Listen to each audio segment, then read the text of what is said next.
Wow, we are live. Or are we?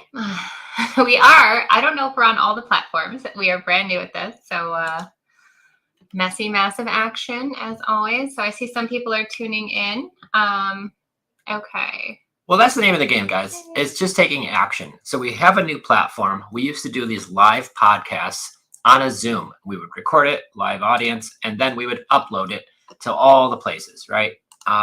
Now we have StreamYard, and StreamYard is going to help us go live on all of our stuff all at once. So y'all are going to be our guinea pigs. I can see right now it's working. Yeah, so ideally we'd be streaming on my Instagram, Joe's Instagram, Facebook channels. We've got our Facebook group. So if you're watching on there, comment below and tell us that you're here. We'd love to know.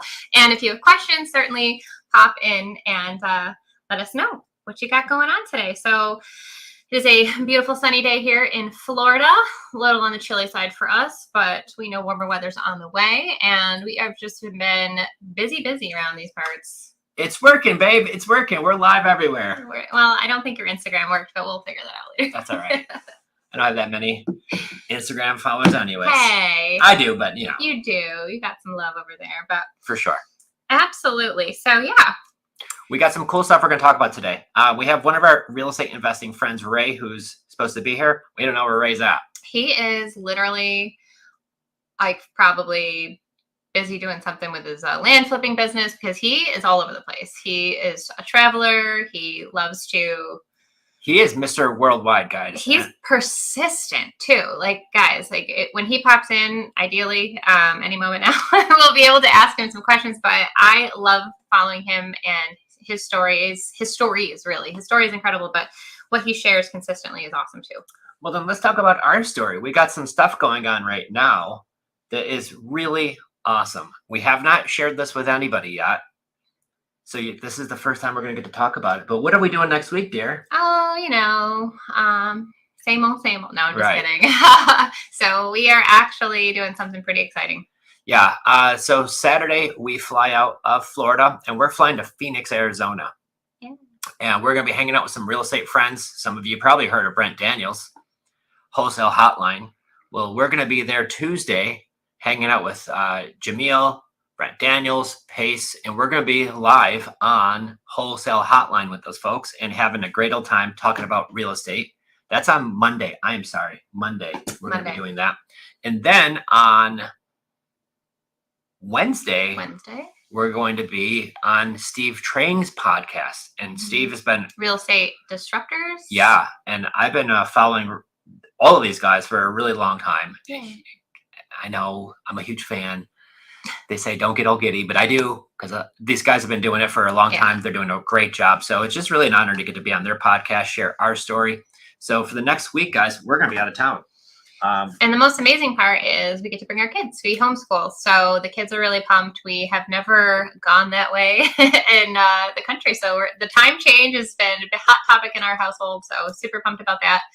And just getting out there and exploring and teaching them, real life things, skills. So the neat thing about homeschooling is we get to do this business and we get to include our kids in the business with us, but then we're also able to travel with them. So when we go to a real estate meetup, our kids are with us. When we're going to go to these podcasts, once again, our kids are going to be with us doing all of the things. And we homeschool. So what better way to teach what the real world is like by traveling it? Yeah. By going to all the places and seeing all the things, because my son, he just turned 9. My daughter just turned 11.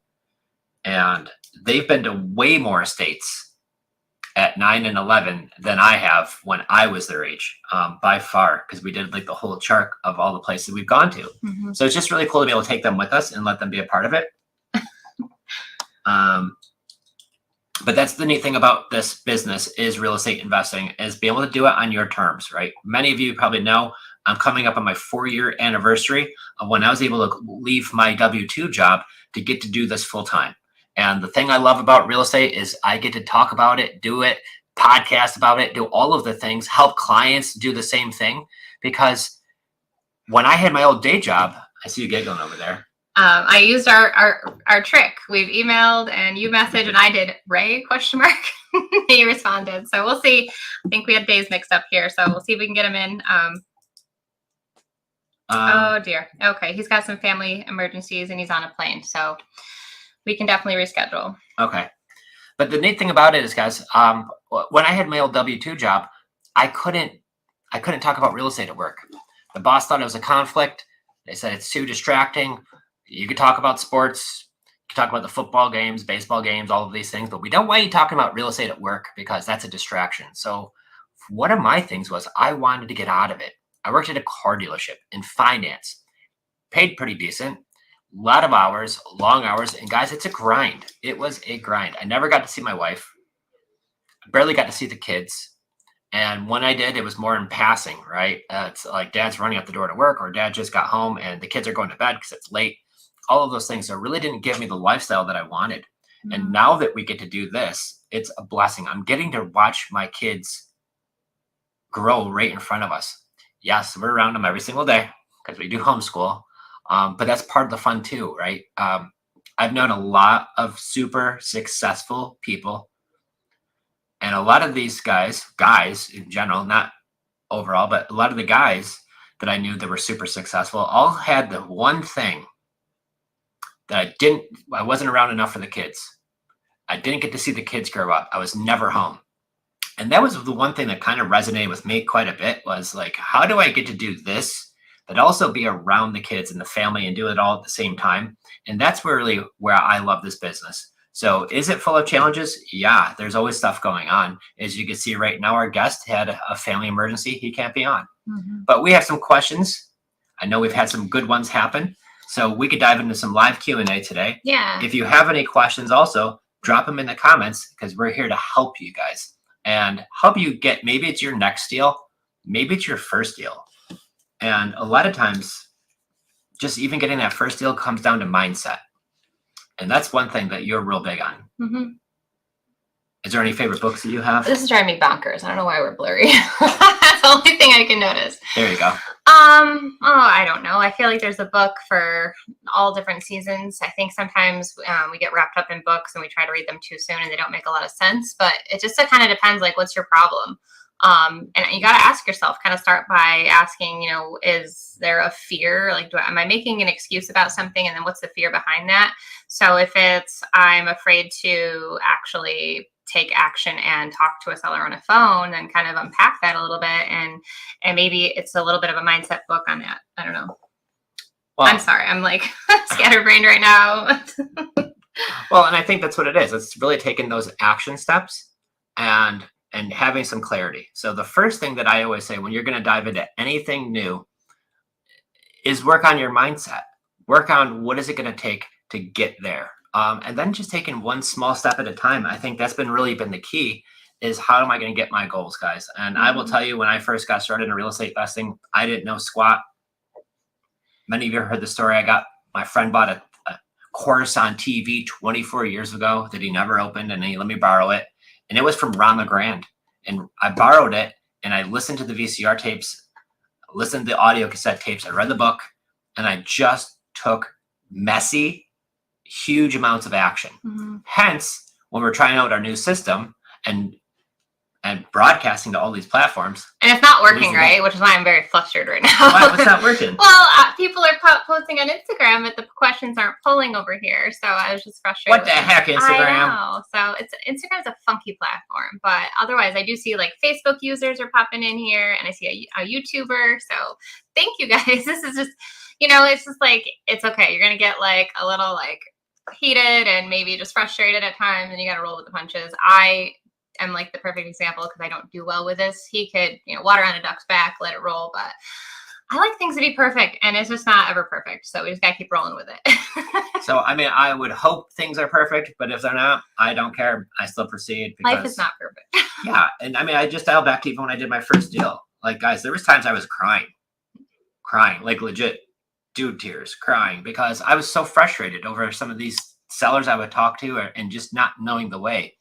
But the one thing I would say is I just kept going. And if you are just relentless and you just don't stop and you don't quit, like it does eventually happen.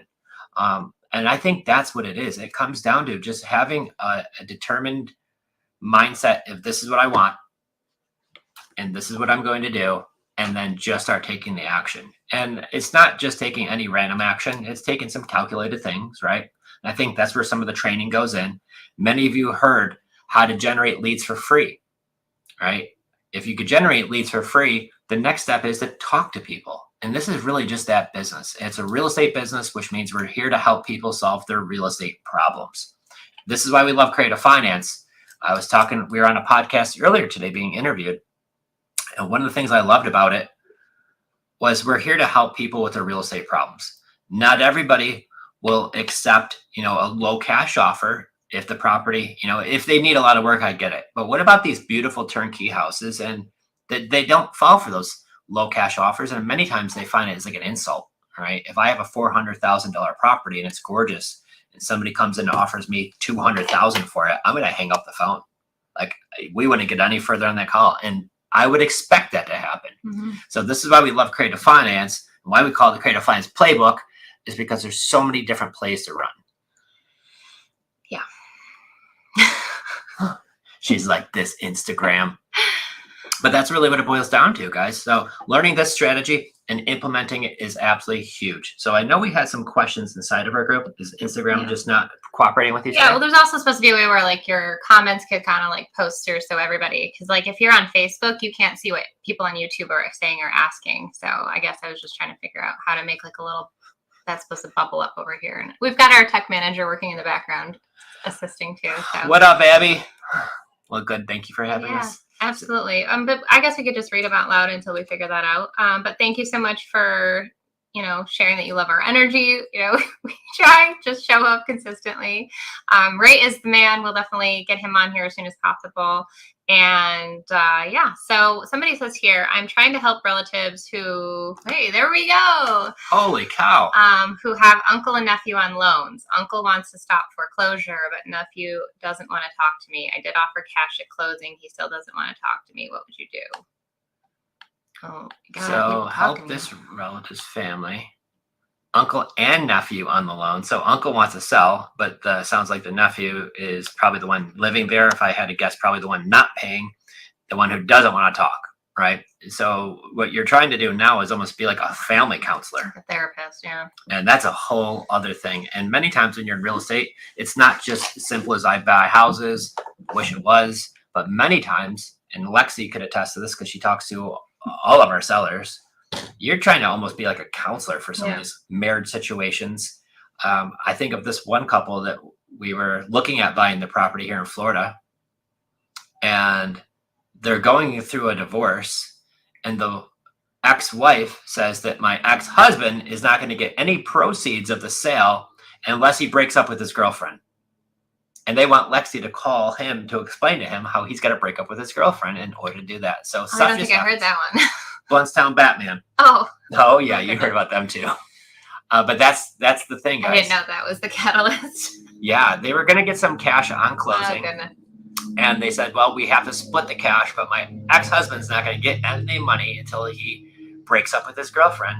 And they want us to be able to one to tell them that. I'm like, we are not getting involved with the kind of craziness that y'all have going on. Just doing real estate alone has stuff going on. Yeah, because remember, you can only help people who truly want to be helped. And so, you just be the person that can like hear them out a little bit, but then, present what you're able to do. And if it's not working, then follow up in 30 days, and you can, and especially with creative, you don't want to push that, it's definitely, if you're looking to get something on terms, it's never forcing, it's never begging, it's never putting people in like weird situations. Like it either works or it doesn't. And, I think that's a really important concept too, is how you talk to people about it, knowing when to ask the right questions, like how far to kind of push in a conversation. Yeah. So what I would do in your situation, I would talk to the uncle and I would tell him, you got to breathe some type of word into your nephew about how this property needs to sell and that we're getting them cashed out. You could help them with the sale of the property. But the only way to get this to happen is both parties need to cooperate. So this is a family thing. And I will tell you the one thing, guys, I am here to help. I want to help people and buy real estate and help people solve their real estate problems. But I try not to get involved with family issues. That is not what I do. Family is, yeah. There's just so much of that popping out there. You just don't know. So I would say the best advice, and then that, and just keep moving on. Find some more people who are actually motivated to sell. Because it sounds like half that party is not. We did have some great I was going to pull up, see if there was questions, because we'll do an impromptu live Q&A here. Booyah. These are like town specific, but here is one. Okay. Oh, we did that one, I think. Okay, I've got one. I have a rent-to-own house that has an adjacent lot. I'm looking to build a house on it this year to either rent or to sell. What is the best way to finance the build? FYI, I just finished building my own house about a year ago, and it has $300,000 of equity. What are your all's thoughts? So that's a great question. If you own the lot next door, there's construction loans, right, that you could take out. Using the equity of your house to buy a investment property. I'm not a big fan of that, because now you're connecting your primary residence to investment properties, and if something happens there, who knows what could happen. For me personally, I don't build, so I'm probably not the best person to ask for that. I like buying these turnkey houses where we could buy them with like $100 down, maybe $1,000 down. But if you can, and you're going to do that, I would recommend talking with the bank who offers construction loans. You already own the lot. You probably have to subdivide it. It's what I'm having to guess. And then see if they would do a construction loan. I will tell you from banking goes, and I don't like using banks at all. But if you had to use a bank, I would think probably the best one to use is going to be that small town local bank who is able to kind of help their members more than some big national bank. And I've learned that from way back in the day. That has really been the key for me in many businesses. But when we had our own properties back up in New York that we were burring, we would buy these not junkers, but houses that needed renovations. We'd renovate them. Oh, there were some junkers in there. Some of them were. We'd renovate them, make them beautiful, and then we would rent them out, and then we'd refinance it. And what I found was there were some local banks, small town banks, that were way better to do business with, way easier to do business with. And if you have a good relationship with them, sometimes, I'm not saying they could break rules, but they could kind of bend them to help you. So I'm not going to Bank of America when I'm doing that stuff. I'm going to find a local bank. So wherever this property is, I would find out who's a local bank who does this kind of stuff, and I would talk to a few of them and see what they say. Question for y'all: has the new tightening of insurance companies in Florida deterred you from investing there? No, it hasn't. It's been a challenge, I will say. Insurance prices are sky high in Florida right now. There's a lot of insurance companies that pulled out of the state. Here's the thing that I look at, guys. If the deal makes money and it makes sense, do it. Insurance is just the cost of doing business. I would be super mindful of right now, if you're in a condo in Florida that is more than 2 stories tall, they're doing a lot of reassessments of the HOAs are having shortages. They can't afford the insurance and all the maintenance on the properties. So they're negative. They're in the red. So what are they doing? They're charging y'all more money. I talked to a seller just a couple weeks ago, and they have a $26,000 fee from their HOA on top of the new higher payments. And that $26,000 they're collecting from all of the people in the HOA, so then they could have money again.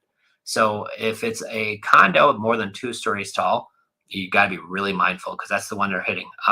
What was it? Maybe it was last year, maybe the year before. I don't remember. But there was a tall condo that fell down in Miami, and when it came down, there was a lot of things. There was a lot of code things that they just didn't do. They didn't maintain the property good enough. So now what they're doing is they're making everybody do these inspections on their properties down here, and it's now going to be pretty ugly. So for us, if I find a seller looking to sell a condo and it's on the 8th floor, I'm just a little bit more worried about that. I will say inland too doesn't seem to be as bad as obviously. I mean, common sense, closer to the water, the insurance rates are very, very high. But we've recently purchased one, and it wasn't terrible. It was like $3,000. The one in Lakeland, I think, for the year. Lakeland. And what about the one we did in Wilson? Do you remember how much that one cost? I don't, because Felipe did it. Oh, I delegated. Got me. So we have our executive assistant, Felipe, Yeah. and she set up the insurance for us on that. So we don't even know what we pay. I can't imagine. Probably around that, though, I would think. Yeah. So flood zones make it a big issue. Close to the beach, water. But it's important. Like, definitely, you have to calculate that into your cost of acquisition and just overall, like, your cash flow. Like, well, how am I going to make money on this property? Because when you start looking at numbers, that's what matters most. Well, you know, it's so sad was Hurricane Ian came through. Mm-hmm. And when that did, I was out to breakfast with the kids. I don't know where you were. You weren't there. I think I was at Grace's retreat. Grace Amelia. And we were there. I this little lady sitting on the table across from us, and she's talking to one of her friends, and her house got hit by a hurricane. And when it did, it flooded. And she's like, you know, the challenge is, she's like, I have insurance that covers hurricanes, but she didn't have flood insurance. So she was like, well, it flooded because of the fact there was a hurricane, but because you didn't have both, they weren't going to cover it. So I would definitely say if you're going to be buying in Florida, anywhere, it doesn't matter, make sure you have the right insurance. And what does that mean? A couple of things that we've learned is when you do have insurance, the big thing is make sure you have full replacement coverage. So if there is an event, a fire, floods, whatever, they're going to make the house brand new again, rather than prorating everything and giving you only a portion of what that would cost. Full replacement. We had a fire in one of our properties a few years ago. Tenant left the stove on and left bacon on the stove and went to work. Of course, the grease flamed up the countertops and the cupboards above it real good, but we had full replacement. So what that means was they had to tear out all the drywall in the house, not because it caught on fire, because of the smoke damage. So they had to replace all of that. Wiring, I mean, the whole thing got redone. It was full replacement coverage, guys. So we didn't have to spend a dime to have the whole house completely remodeled. And then when the insurance company found out that there was a renter insurance policy and that it was the tenant's fault, we even got our $1,000 deductible back. So I'm really, really big on that. And then number two, which was really helpful for us, is we had rental replacement. So while this house is being renovated from the end of July when the fire happened till March the next year, it was now finally ready to go. Maybe even April, I don't remember. Our insurance company was paying rent to us the entire time. So those are the big two things you have. So if you do have an event, who's going to make those payments? Who's going to pay for all this? Insurance is key, guys. Don't go cheap on the insurance. Shop around, definitely get some quotes, but yeah, you definitely need to make sure you have the right coverage for sure. Yep. So another question up here. It was a good one. Connie. Yep. Best day of the week and time of day to post the blue ad into Facebook groups. Any day, any time. I don't really know if it's one size fits all. Honestly, it's more about the consistency. And we had someone in the group providing some value in Creative Finance Playbook on Facebook here. And he was kind of giving some insider tips of how some Facebook groups are changing a little bit. And I know you're an admin of a couple of groups. To say the least. So if you want to kind of shed some light too. So before you're even posting this ad, if you're listening, get your pens ready or definitely like mark the spot to come back to, because this is really key if you're trying to score some free leads. It's going to take a little bit of work here. Okay. So $0, but here's what you need to do. So we joined Facebook groups. If I want to target Nashville, Tennessee, I'm going to go on Facebook. I'm going to join a whole bunch of groups in Nashville, Tennessee. What kind of groups, Jen? Every sort of group you can think of, whether it is a buy and sell group, a community group, a garage sale, yard sale, what'd you say, Nashville? Mm-hmm. Yeah, I love Nashville. I'd also even pull up a good old fashioned map and take a look at like the names of the counties, all of the surrounding towns, moms groups, you name it, any sort of group that you can possibly be posting this ad in. Yeah, so then once you do that, you're going to want to then make a post inside of that group. I'm going to do this from my own personal Facebook page. And so we call it the blue post because I would always put the wording in there and then I'd make the background blue. I made it a color that would just stand out so it's not just the black text. And it makes it a little bit bigger too. And what we would do is we'd go and join in these Facebook groups and then we'd put, does anyone have a house for sale that's not market ready? I'm looking to buy one in the next 2 to 3 weeks. And I will tell you what, you're going to get a lot of leads. You're going to have some realtors who are reaching out and say, what are you looking for? I always tell them, if you have a deal that's not market ready, send it my way. I'd love to take a look at anything you have. Sometimes they even ask you, what's your budget? I'm flexible. I'm flexible. What part of town are you looking in? I'm open to all areas. Right. So why do you need one not market ready? Right? Because that comes a question. Well, I don't mind doing a little bit of the work myself. So we post that in the groups. You'll have some of those questions, but then you'll have people either DM you or they're going to leave a comment saying, I have one on Raspberry Road, right? Or whatever. Just popped in my head. I don't know how. Probably my sweater. Yay. So what happened is once they do that, we send them messaging. We get them in the DMs. And before we hop on that call, we like to ask them a few questions first. That's our script. And if you don't have our script, guys, go get it for free on our website, creativefinanceplaybook.com. creativefinanceplaybook.com. Download our script for free. It's right on there. So if you want to know the 10 questions that we ask sellers when they reach out to us, that's what we do. In that script, we ask a series of questions, and then the seller gives us the offer. And every time I want to find out, will they be open to creative finance, seller financing, whatever that is? And then also too, what's their cash offer look like too, if we were to pay cash? And you'd be surprised how many people say, I can't do seller financing, but I'll give you a huge cash discount. Mm-hmm. Some people say, I can do seller financing, but I will tell you the fact of it is, if they say yes, no, or maybe, that doesn't make a difference to me. It really doesn't. I look at the first 3 questions. Tell me about your property. Why do you want to sell it? How soon do you want to sell? And if I notice in those first 3 questions out of the 10, there's a high level of motivation. Maybe they're having some pain or a situation going on, but they say, no, I can't do seller financing. I'm going to call them anyways, right? If they say maybe, I'm definitely going to call them. If they say yes, oh yeah, I'm going to be calling right away. So this is our strategy of what we use, guys. So what's the best day of the week and time to post a below ad? There isn't a best one. However, I will say we get a lot of leads on the weekends. I would say, so it's hard to say too, because you need to be posting and it needs to be approved. So you may try to post it at 7 a.m., but that thing might not get approved until like 5 p.m. Or if they have a really bad admin, it might not get approved for 2 weeks. It might sit for a while. So you got to kind of play around with it. That's why we always say join as many groups as possible, but then also get ready to like try to time it if you can. So if you have a group that you can post and it kind of goes right up and there's no like waiting for the admin approval, then time it so that when you post it, you can respond to comments, and speed to lead is obviously important. But don't beat yourself up over it. Obviously, again, if this is just something where you're just trying to acquire property and not spending any dollars, don't stress about it, but just be kind of mindful over that too. Yeah. So speed to lead to me is really important. So if somebody reaches out to you and today's Tuesday, don't get back to them on Friday. If you can help it. If you can help it, try to get back to them on the same day. We have an in-house policy. Why do you love shit? It's just what it is. And I didn't invent it. Actually, one of the girls that worked for us did. But we want to get back to them in 60 seconds or less. The reason why is we want to get back to them. Well, most people, if you're on your phone, social media, a lot of times what we found out, they're in the bathroom. And I didn't invent this, but I'm going to definitely say it, is what we want to do is while they're on the toilet, we want to get back to them before they wipe. Oh, such a gross visual.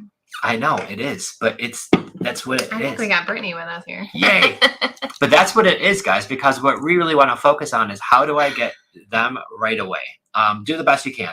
So day and time, it works 24/7. Mm-hmm. We get leads pouring in all day, all night, every day of the week. But definitely hit it up lunchtime, after work, and weekends. Be a weekend warrior. If you have a W-2, like use your Saturdays and Sundays wisely. So you know what that means. It means don't stay up late partying. It doesn't mean wasted away Netflix and chilling all the time. Like there's a time and place for that. But if you want to do a deal, then you need to talk to sellers, and you need to talk to sellers when they can talk to you. And typically that is after work and on the weekends for the most part. Yeah. And it seems like those are the sweet spots. So like when I was working and I had my full-time job, if you're going to make these posts, I would kind of do it sometime in the morning. And then if you have a lunch break, you could kind of get back to them, do it then. If you have after work, get back to some of them, you can too. If you have a really good lead that comes in, but you can't talk to them that long during the day, I might just call them and say, hey, this is Joe. We were chatting on Messenger. I'm definitely interested in buying your house. I'm at my day job right now. Would you mind if I call you when I get out of work around 5:30? Just to at least have that quick touch, little bit of now they could recognize who you are and they're expecting your call later on. So if I have somebody who reaches out and they're like, hey, I just inherited a home and I live 5 states away and I don't want this place and it needs a bunch of work, I'm going to call them real quick and just say, hey, if I can't connect with you right now, let's do it shortly. So they at least they know who I am. So that is key. See, we do have Brittany here. How we doing, Britt? I was like, I wonder if that's her. But yeah, family and real estate investing, definitely give her a follow. She was our full-time acquisition manager, left her nursing job, a couple years ago at that point. 3 years. Yeah, 3 years ago, worked with us.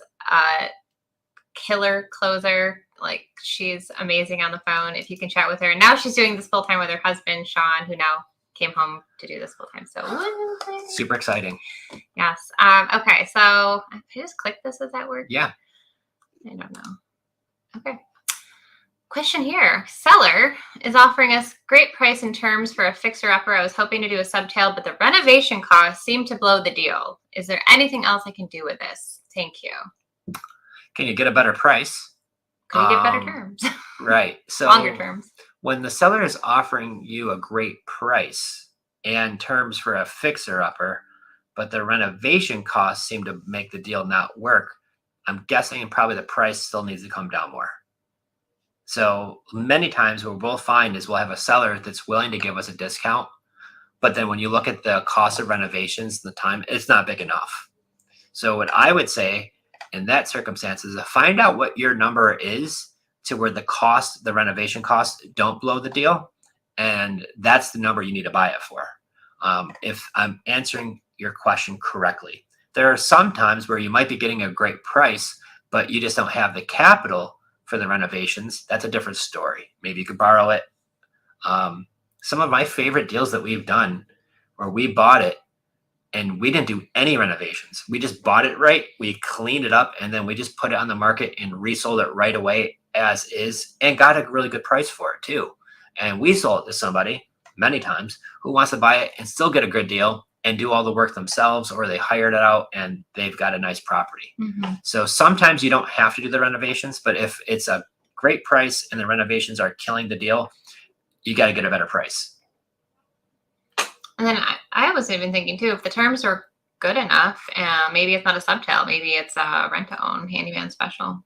Yeah. Because sometimes you can put a work for equity person in there where you won't get a huge non-refundable option deposit because some of their money is going to have to go to renovating, but you could, in the process, have somebody making their house a home and taking care of it. So there's different plays you could try to run, but you got to kind of look at the numbers for sure.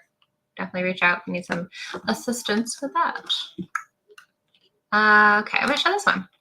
Angie, if you tie up a property with a lease option instead of title transfer, are you recording a document to prevent the seller from further encumbering or transferring title to the property? We don't. I typically don't buy with a lease option. It's probably out of all of the ways my least favorite. You can file a memorandum with the county, which is just basically saying that you have the first rights to buy the property at this price and at these terms for this length, letting them know that you have this agreement already in place. With a lease option though, if that seller has something happen and they put a lien against that property for that, I'll give you an example. I had one property that we bought. The guy got his car repossessed and Key Bank put a $17,000 lien against his property. So if you were controlling a piece of real estate with a lease option and the person who owns the house had that happen to them, there's really not a whole lot you can do on that. The one thing that you could maybe do that will help you, but it needs some cooperation from your seller, is if they could deed that property into a land trust. And if they deed the property into a land trust, they no longer own that property anymore. The land trust does. They could be the beneficiary owner of it, but they're not the owner of it. So I'm beneficiary of the land trust, but they're not the owner of it. So therefore, if there was a situation where they did get a lien put against them, if they don't own that house, they cannot attach to that property. So if anything, if I'm going to buy a piece of property and I want to control it with a lease option, you can have them deed it into a land trust. You might have to take care of some of those expenses because you'll have to hire a lawyer to do it for you, or a title company. But that's what I would recommend. Great question, because yes, that can be done. As you guys will find out, real estate is fantastic, but it also could be a little bit messy at times depending on what you're doing. So this is why another reason why I love to buy it with seller financing or with a wrap, because therefore I own it. The seller has nothing to do with that part of it, so they can't put anything against that property. All right, we have someone asking, can we provide the steps on how to do a rent to own in Missouri? Sure. Find yourself a renter who's got a lot of money to put down for a property. And I will tell you, though, the one thing that we do, you got to market the property, right? Well, yeah, I was going to say, first and foremost, like, make sure you know everything you can know. Like, it sounds easy because it is, but there's just little details that need to be done specifically. So definitely, like, partner up with people, or get the proper education for all of the agreements that need to be used, especially states might be particular. We haven't done one in Missouri yet, but yeah, definitely the long and short of it is you market it like you're marketing it to a renter, but you're going to want a large non-refundable option deposit. Yeah. So what does that mean, Jen? That means that somebody's going to have some skin in the game. If somebody comes to me and I have a $300,000 home and they say, I've got $3,000 down, do you take that? No. What if I got $4,000 down, but I promise you I'm getting the settlement later on? And when I get the settlement, oh my gosh, I'm going to give you all that money. Then definitely reach back out and we'll see what I have available and I can get you in the house. Take a look. And it sounds like you've done this before. Yeah. Well, the problem is you have to look at it in the long haul. So $3,000 up front, $4,000 up front might sound okay, might sound like a lot of money to you. But if your house purchase is, like, what'd you say, $300,000? $300,000. That person is not going to be able to qualify for a $300,000 house with only $3,000 down. And so it's really important that you stress upon people and educate them that in order for you to qualify, Mr. and Mrs. or tenant buyer, I'm going to need you to have a substantial amount, because that box is then going to be completely checked off. And then now I'm going to give you the time to repair your credit or give you more time on your job so that you can get the bank loan eventually in your name. Right now we'll give you as much time as you need, but a couple $1,000s down isn't enough. And unfortunately, life always happens, right? So if they don't have the money now, I can't take a promise note that it's going to come later. They're not going to get the money later on. It just seems to never happen, right? The settlement doesn't come in or whatever happens and you wait longer. And from a landlord perspective, we're offering this, lease with the option to buy. So our goal is that this person is getting into the house, they're going to lease or rent it, and then they have this option agreement to buy this property. And if they execute that option to buy it, then that large amount of money they put down will go towards that purchase price. So, and very, very particular. And why do they need all that money? Well, let's explain why. Well, yeah, I mean, one, so they can actually buy the property, but two, to protect yourself as a landlord. Make sure they have enough skin in the game, as our mentor always used to say. Yeah, and if you ever bought a property, you realize, you hear you got to put down 3.5% to get a mortgage or 5% to get a mortgage. Well, say you have to put down 5%. Yeah. 5% of 300,000 is, $15,000. Plus, you need to do the first year of property taxes up front, your insurance policy up front, and you got to pay for all the closing costs, all the fees, the attorneys, and all that. So in a $300,000 home, you might need 25 grand down. Mm-hmm. And so when somebody says, Joe, Jen, I want to rent to own this house, if I only have $3,000 down, they're never going to be able to qualify. They might have good enough credit eventually at one point, and they might already have good enough credit. But if they don't have the capital to also buy the property, it's never going to work. And what you don't want to do is put a renter in there with false dreams of one day they're going to get to own this property, you hoping they're going to buy it, and none of it works out. So I think really finding somebody who's really looking for rent to own and they have enough for a non-refundable option deposit is key. Mm-hmm. The second step of it too, making sure that you have the right paperwork. You want the success is in the small details, and having the right agreements is crucial to anything that you're doing. So I think that's the second step. Third step, way we like to do it, when we find the right person and they go to screenthetenant.com, that's the company that does the screening for us, so we know who we're working with, right? And after they do that, I don't sign the paperwork with our renters at the house or at McDonald's. We never even meet the renters. What do we do? Well, now we don't know. I don't know if we ever did. We used to, but no more. Well, I mean, we eventually now we're meet them, down but- in Florida, so we'll just mobile notary. But they go to the attorney's office. They look over everything. They're explained exactly what they're signing, and everything is done very professionally.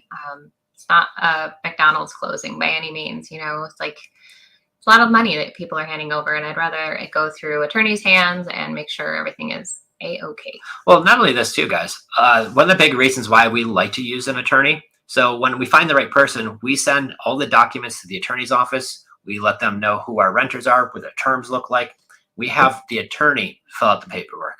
We have the attorney sit down with our renters and go over all of the paperwork and cross all the T's and dot the I's, answer all the questions. And then our renters do not hand the money to Joe and Jen. They hand it to the attorney. And then the attorney calls and says, hey, they're all set. Where would you like me to mail the paperwork to with the check? And they send it to us. Therefore, if the renter ever says later on, Jen, you never told me this, or I didn't know, it's all in the paperwork, and we went over it with an attorney who and they go over it line by line to make sure everybody's crystal clear on what they're getting into.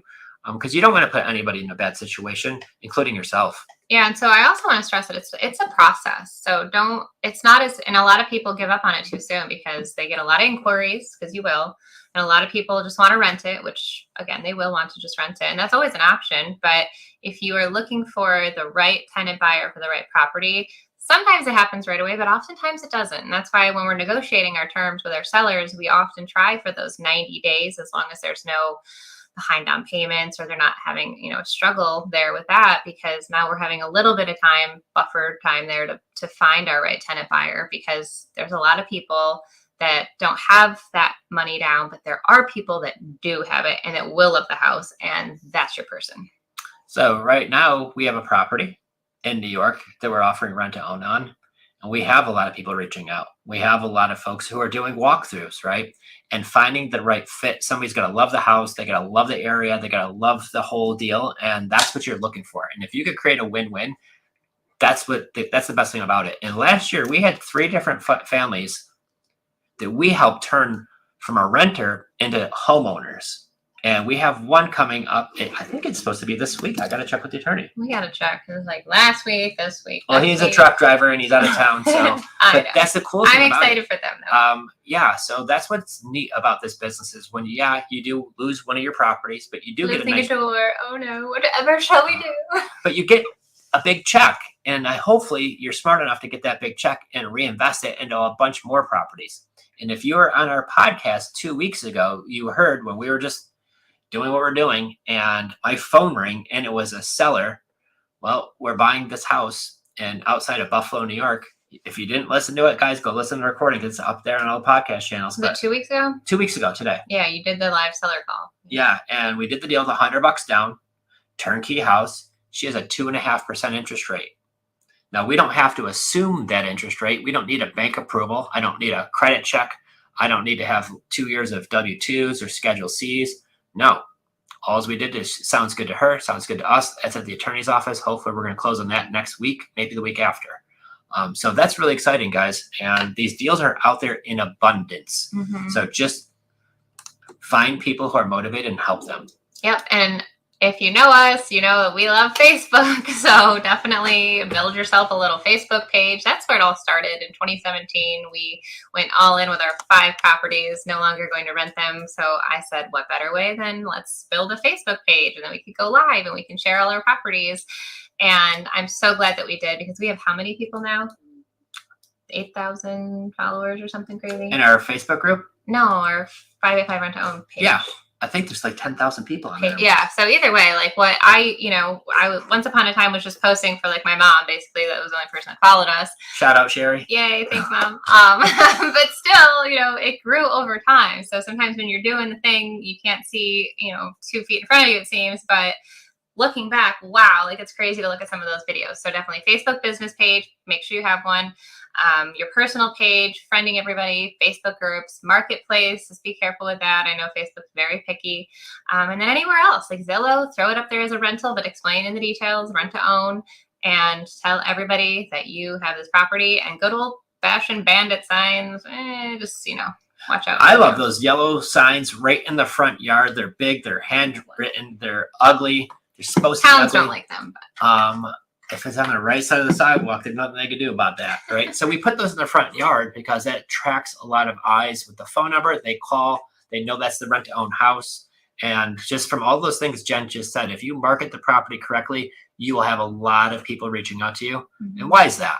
Well, because you're giving somebody the opportunity to move into a beautiful home and pay rent until they're able to buy it later on.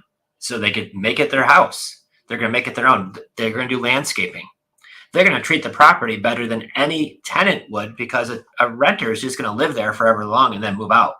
These folks are going to plan on actually owning the house down the road. So they're going to take pride in the property and they do a great job. And this is why we love doing this, because we've got, out of all of our properties that are all rent to own, we've got 2 rentals. Mm-hmm. And the one rental that we just renovated before she moved in, now she wants to paint and take it off her rent. We're like, absolutely not. You get all those things where if it's a rent to own, they just paint it. They don't take it out of rent. If they want to paint their rooms or bathroom, whatever, go do it. Mm-hmm. So yes. Absolutely. Cool. All right. A couple more questions here. Yeah. How do you buy on a wrap? Great question. So a piece of paper. Yeah. So what a wrap is, everybody gets really confused. And I'm going to make it as simple as I can. So when I buy on a rep, what does that mean, Joe? That means the seller has a house they want to sell. They have a mortgage on it. And I am able to buy the house, put that into my trust or my name or whatever you want. We put it into a land trust. And then the mortgage stays in the seller's name. I don't have to assume the mortgage. We don't get bank qualification. None of that stuff happens. So we buy the house, we own it, but the loan stays in the seller's name. This isn't something new, by the way. This has been around forever, okay? But what happens is when you buy it with a wrap, all you're doing is with a series of papers. There's no new mortgage done. It's just a paperwork that's done that says you're buying the property at this price. You're making that payment for this term length. And that's why we work with great attorneys who know how to draft that paperwork for us. So when it comes down to signing, all we're doing is just a traditional close. The only thing different with our close is the loan is not coming from us. It's the loan that's already in place, and we just take over making those payments on the seller's behalf. When we do buy on a wrap, we have to make sure we set up the insurance the right way. That's really important to do. So there's a few small little things you have to do with the insurance company, and then you're going to want to have access to the account, the lenders, the mortgage. So you're going to need to get their online portal, get the sign in for that, all of that. So then you can start seeing the statements every month, make sure the payments aren't changing due to escrow shortages or overages. And then you're going to make $30 makes a difference, believe it or not. Oh yeah. If that payment went up $30 from what it was. And then they like to whack you with a late payment. Yeah. So you want to make sure you're verifying every month that their payment has stayed the same. And then you're sending that directly to their bank. And if you do that, life is great. The biggest key is finding a really good attorney that knows how to do these where you are. And definitely get the training. The training is crucial. Yep, absolutely. And to follow up her question, can you do it on a VA loan? Can you wrap a VA loan? Yep, absolutely can. Mm-hmm. Yep, we did one of those. A seller bought a house in Florida, in Winter Haven, Florida. This is the story. He was working in Miami, working from remote, couldn't find any deals in Miami. So he moves up to Winter Haven, which is a couple hours north of Miami, next to the Orlando area. They find this gorgeous house, a 3,000 square foot house, big, huge pool, across the street from like the water. Next door is a park. So it was like ideal. And they just bought it and they had a VA loan.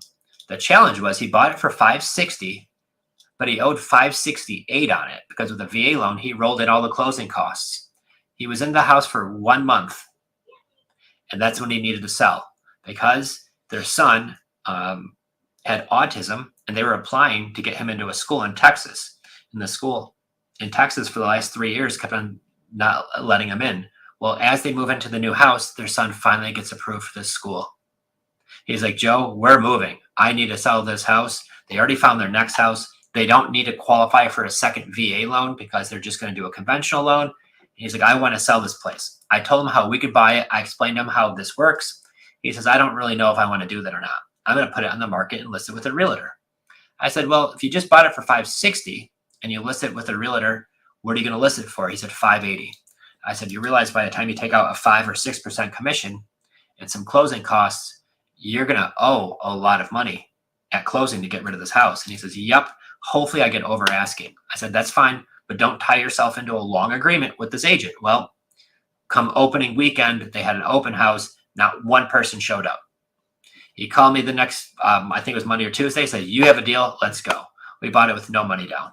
Took over those old payments and on a turnkey house. So yes, this does work on a VA loan. The only thing you want to make sure is they don't need that VA loan to buy another house too.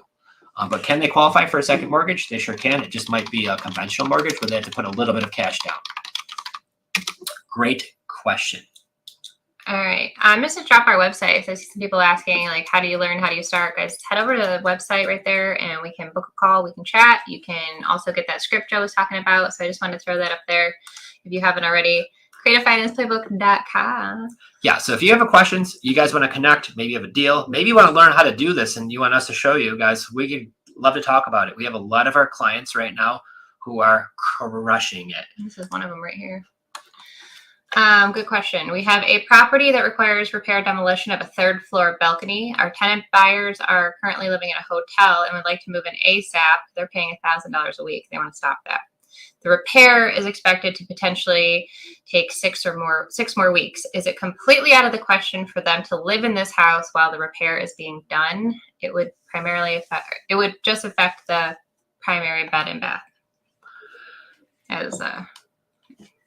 Hi. I know who this is. So, that's a great question. So it's a 3rd floor balcony. I know the house. I know what you're talking about. I mean, if my contractors could board it up to where they're not there, they could still have access to the rest of the property, I'm okay with that. I would definitely have some type of disclosure saying that they're going to get nowhere near the deck, on the deck, or even underneath the deck. I would have some big plywood put up over the door so they can't even get to it. If I could, that's probably most likely what I would do. I'd also find out if it's just demolition of a 3rd floor balcony. I would wonder why it would take 6 weeks because, I mean, geez, not to sound too redneck, but you could just hook a chain up to the back of your pickup truck and just drive and rip the thing right off. Don't recommend that, but I'm just saying demolition of a deck shouldn't take that long unless the contractor is just really far behind. 3rd floor balcony. And if they are super far behind, maybe I could find another contractor who could just demo it.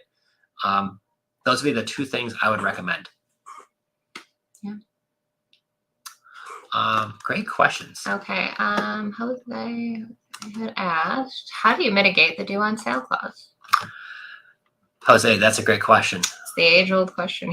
So due on sale clause means, guys, every mortgage is going to have what's called an acceleration clause or a due on sale clause that says if you transfer the deed to this property to somebody else, they can call the loan due. But just because they can doesn't mean they will, right? But it does happen.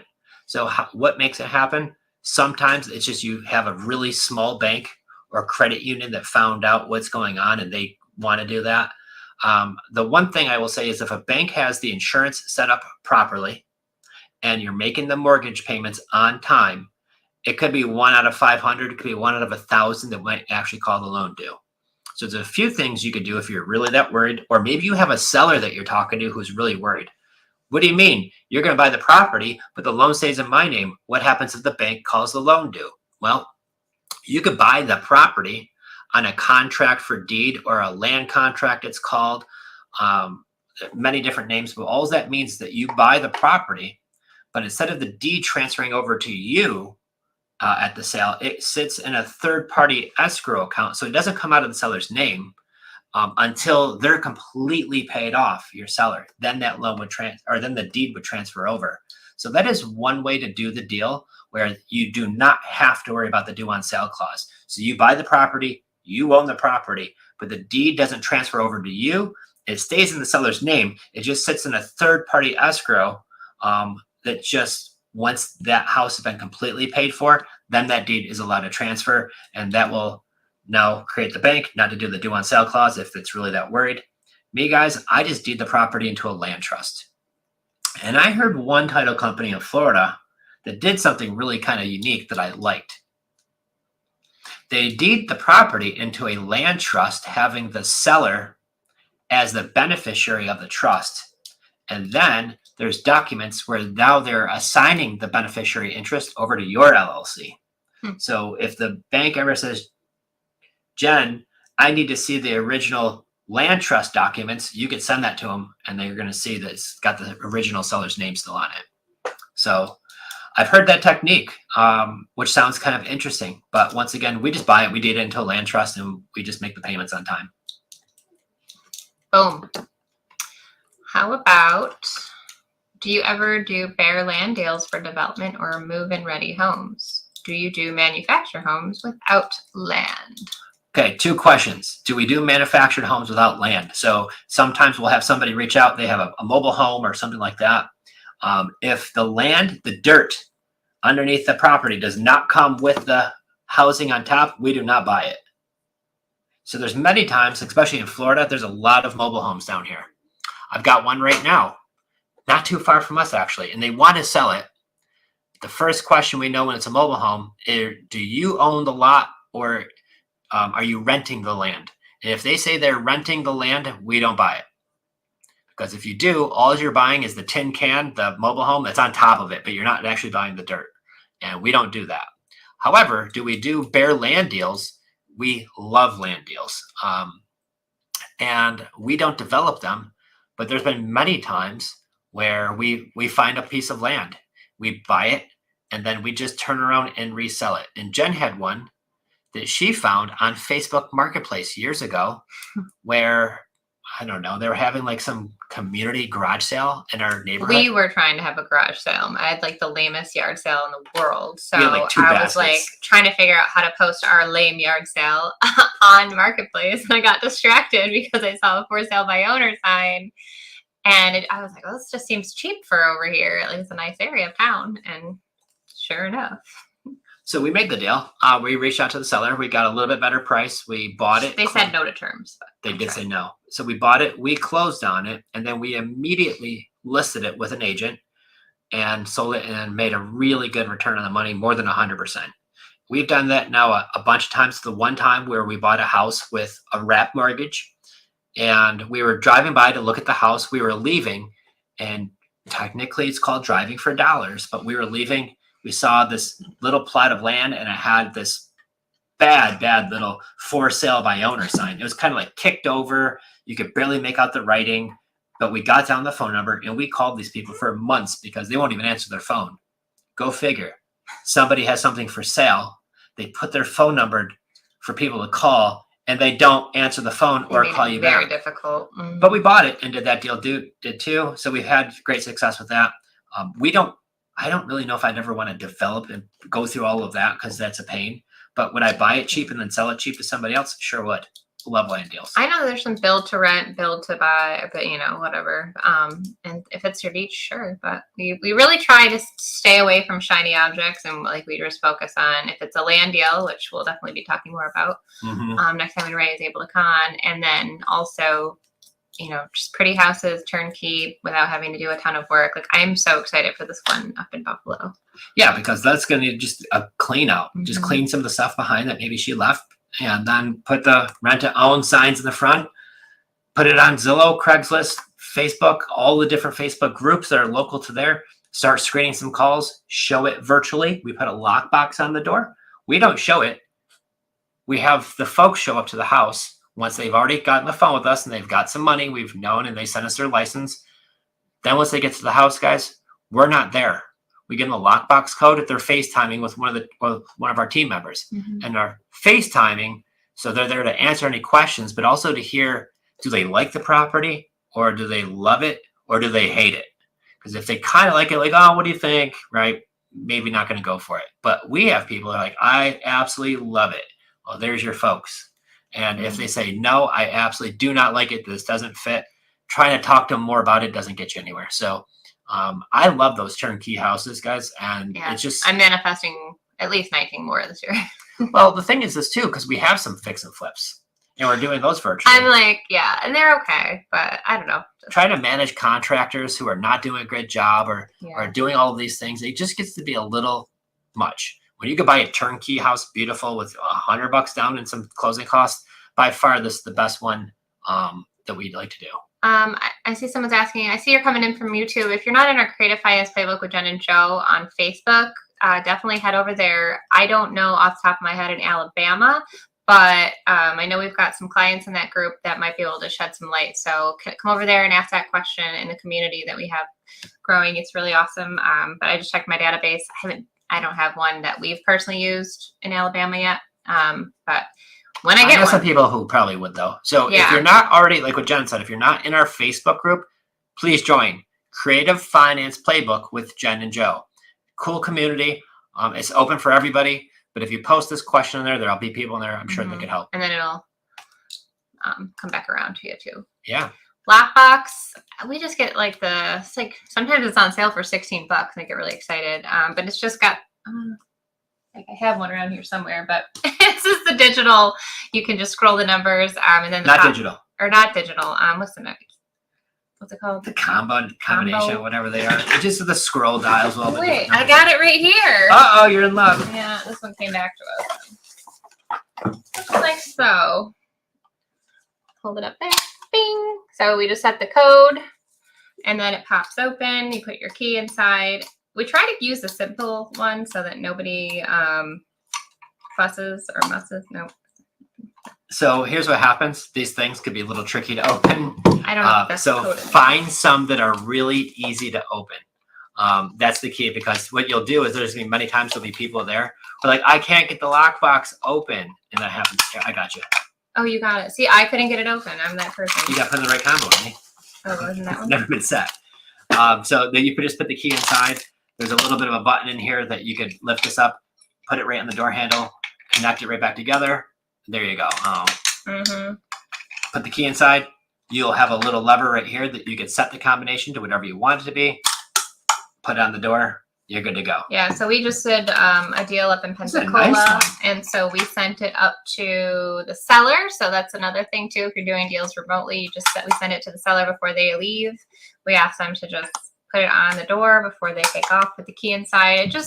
It helps so that there's not a key under a mat or behind a bush or under a flower pot, and then all of a sudden the key is gone.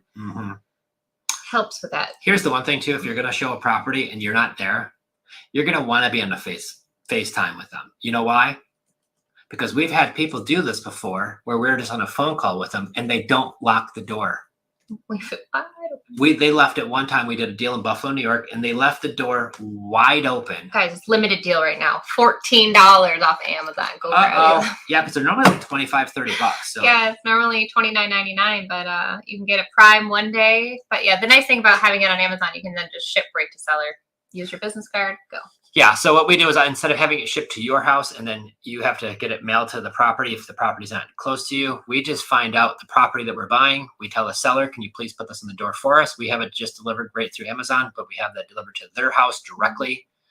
Once they get it, we tell them what to put the combination, how to put it on the door, put the key inside, lock up when you're done. I don't even know how to say this brand. Puroma. But the master lock is literally $32. So that's the brand. Don't need to have master. And I will tell you, this one's actually really easy to open up. It kind of like springs forward. That's why I was like, wow, because the master locks that we've used in the past aren't as easy. Yeah, well, daily deal. Go get you some. But yeah, awesome, guys. Well, thank you so much for joining in today. All of your questions were fantastic. Thanks for being our guinea pigs. Yeah. On the new platform. And we'll definitely, let's just kind of throw up a couple more here. Again, we had Brittany. She is going to come speak to our small group. So we're super pumped for that. And so happy you guys were here today. Thank you again. And if you want to chat some more, follow us as we are going to, like Joe said, we're going to be traveling next week. So that'll be really exciting. So no podcast next week? So there'll be no podcast. So you have to go catch a rerun or just wait. But we're going to have a ton of stuff to talk about But you once could, we get back. Well, we're going to have podcasts that we're recording with other amazing, go-givers in this real estate space. And so stay tuned for that. We'll definitely have some more exciting stuff. Yay. Well, thank you guys so much for coming, and we'll see you all in 2 weeks. Okay, I'm going to try to end this. Good luck. Watch, you might hear us all the after stuff. All right. Yeah, don't say anything for like at least 2 minutes. You're welcome, everybody. Take care and see you next week. See you guys. Not next week. 2 weeks. 2 weeks.